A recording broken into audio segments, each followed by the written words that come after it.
तो हेलो, कैसे हैं आप सब लोग। तो ये मेरा पहला एनिमे रिव्यू होने वाला है, इसलिए मैं पहले ही एक बात क्लियर कर देना चाहता हूँ कि मैं कोई प्रोफेशनल नहीं हूँ एनिमे के बारे में। कोई प्रोफेशनल और इन डिटेल कोई टेक्निकल रिव्यू नहीं होने वाला। ये मेरा पर्सनल ओपिनियन है जो कि मैं सीरीज़ कोरियाज़ के बारे में आप सबको देना चाहता हूँ। तो कोरियाज़ जो है ये 2006 में आया हुआ है, जापान में एक बहुत ही ज़्यादा पॉपुलर एनिमे है। जो इसका जो मेन जॉनर है वो है मेका एक्शन और थ्रिलर। इसमें काफ़ी ज़्यादा ही आपको एक्शन देखने को मिलेगा। तो कोरिया से जो एनिमे है जापान में तो बहुत ही ज़्यादा पॉपुलर है, बट इंडिया और पाकिस्तान में इसके बारे में बहुत ही कम लोग जानते हैं और बहुत ही कम एनिमे यूट्यूबर्स हैं जो उसके बारे में बात करते हैं। मैंने भी अपने जो है जितना भी यूट्यूब वीडियोज़ देखता रहता हूँ रिकमेंडेशन वाली, उसमें सिर्फ आई थिंक 2 या 3 ऐसे इंडिया के एनिमे यूट्यूबर्स हैं जिन्होंने इसके बारे में बात किया। पाकिस्तान में तो खैर एनिमे यूट्यूबर्स ही बहुत कम हैं, तो कोरियाज़ के बारे में कौन ही बात करेगा। तो कोरियाज़ जो है मेरा one of the most favourite anime में ही है। मतलब अगर मैंने कभी टॉप 10 एनिमे फेवरेट एनिमे की लिस्ट में तो कोरियाज़ डेफिनेटली उसमें होगा। तो इसलिए मैंने फैसला किया कि ये एक स्टार्टर के लिए अच्छा होगा कि मैं स्टार्टिंग में कोरियाज़ के बारे में ही बात करूँ। तो चलिए इसी के बारे में बात करते हैं। जो जो कोरियाज़ का जो मेन प्लॉट है, तो आप इस बारे में टेंशन ना लें कि मैं ये प्लॉट रिवील नहीं करने वाला कुछ भी। स्पॉयलर्स को मैं जितना हो सके उतना ज़्यादा मिनिमाइज़ करूँगा। तो जो कोरियाज़ का जो मेन प्लॉट है वो उसके जो मेन कैरेक्टर है रुलूश और उसके कुछ चंद एक फ्रेंड्स हैं उसके अराउंड रिवॉल्व करता है। अभी जो कैरेक्टर है रुलूश ये बहुत ही यंग और इंटेलिजेंट कैरेक्टर है। ये जो है कैरेक्टर ये एरिया 11 में रहता है, जिसे कि जो कि इस सीरीज़ में जापान को कहा गया है। जापान का पहले नेम जो है वो चेंज करके एरिया 11 कर दिया गया। अब ये चेंज क्यों किया ये तो आपको सीरीज़ में पता चलेगा। जैसा कि मैंने कहा मैं स्पॉयलर्स नहीं देना चाहता। तो ये जो कैरेक्टर है ये लुलुश इस कंट्री में रहता है जिसे एरिया 11 कहा जाता है। लेकिन लुलुश के बारे में एक स्पेशल बात है जो कि किसी को नहीं पता कि उसकी जो फैमिली है वो बहुत ही स्पेशल फैमिली है। मैं बस इतना कहूँगा ताकि स्पॉयलर्स को जो है वो मिनिमाइज़ रखा जा सके। तो यही है इस कैरेक्टर के बारे में। तो ये जो एरिया 11 है जो कि जापान है, इसे कंट्रोल करता है होली ब्रिटानियन एम्पायर, जो कि मतलब बेसिकली इसमें इंग्लैंड को होली ब्रिटानियन एम्पायर कहा गया है। और ये बेसिकली उसी का एक रेफरेंस दिया गया है। जैसे कि इंडिया पाकिस्तान वालों को तो पता ही होगा कि इंग्लैंड ने इधर कब्जा किया हुआ था काफ़ी ऑलमोस्ट एक सेंचुरी तक, तो ये उसी का थोड़ा एक रेफरेंस है। वही चीज़ उन्होंने थोड़ा जापान के मतलब जापान में दिखाने की कोशिश की है कि जापान पर इंग्लैंड जो है उसने कब्जा किया हुआ है। तो ये जो होली ब्रिटानियन एम्पायर वाले हैं, ये जो जापान में रहने वाले जिन्हें शो में 11 भी कहा गया है, उनकी तरफ बहुत ही ज़्यादा रेसिस्ट होते हैं। तो इसलिए जो है ये जापान के जो लोग होते हैं वो इनके काफ़ी ज़्यादा मतलब एक तरह से कह सकते हैं खिलाफ होते हैं, जो एरिया 11 वाले 11 जिन्हें कहते हैं।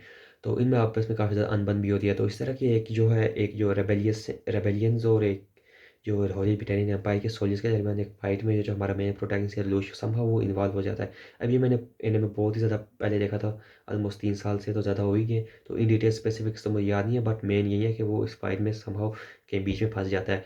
तो उस फाइट के एंड पर आते-आते कुछ उसके साथ कुछ ऐसा होता है जिसकी वजह से वो इस शो की जो मेन कहानी है वो पूरी तरह चेंज हो जाती है और ये अपने जो मेन प्लॉट है उसमें इंटर करता है, जो कि है लुलुश का मतलब रेबेलियन करना है। इसके नाम में ही है कोड लिया इसको लुलुश ऑफ द रेबेलियन।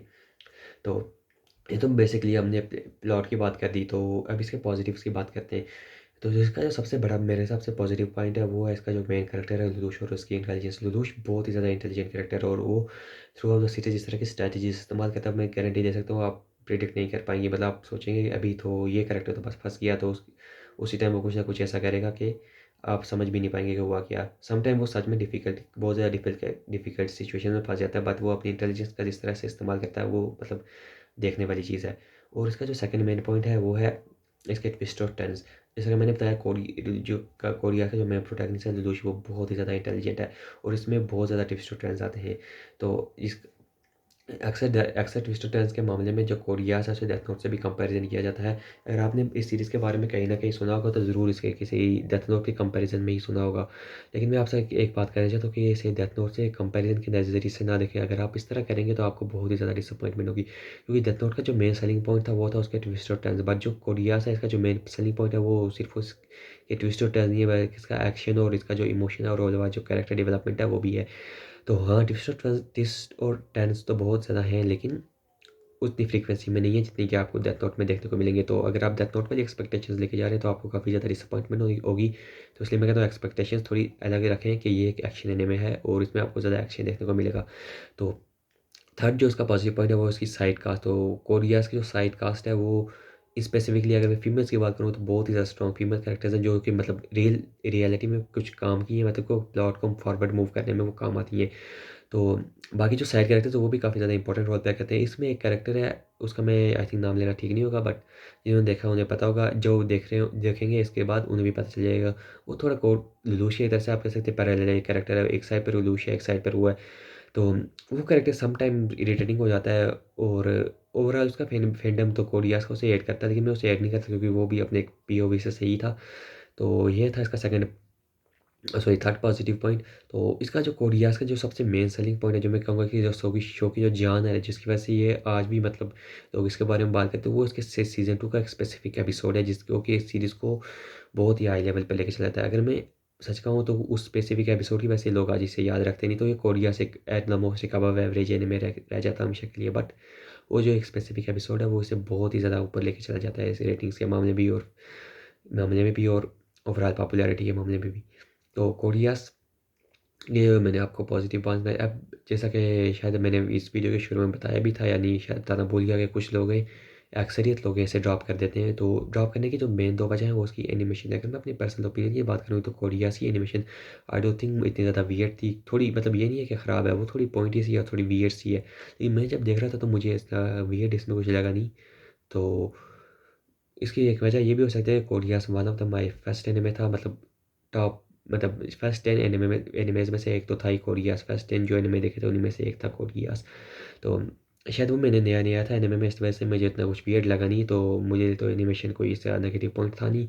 तो जो सेकंड इसका पॉइंट है थोड़ी ये इनकन्सिस्टेंट है, मतलब थोड़ा ऊपर नीचे होता था। स्पेसिफिकली इसका जो फर्स्ट सीज़न है वो थोड़ा लोगों को थोड़ा स्लो पेस लगता है, लेकिन जो सेकंड सीज़न है, अब जैसा कि मैंने बताया मैंने बहुत पहले देखी थी, लेकिन मुझे जितना तक याद है सेकंड सीज़न तो उसका काफ़ी ज़्यादा मज़े का था।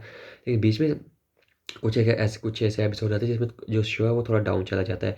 तो वहाँ पर मैं यही रिकमेंड करूँगा कि शो इस तरह का डाउन चला गया तो आपने इसे ड्रॉप नहीं करना, इसे देखना है। इसका सीज़न 2 होगा, उसका एक स्पेसिफिक एपिसोड है, बस एक स्पेसिफिक एपिसोड है, वो उस सीरीज़ की जान है।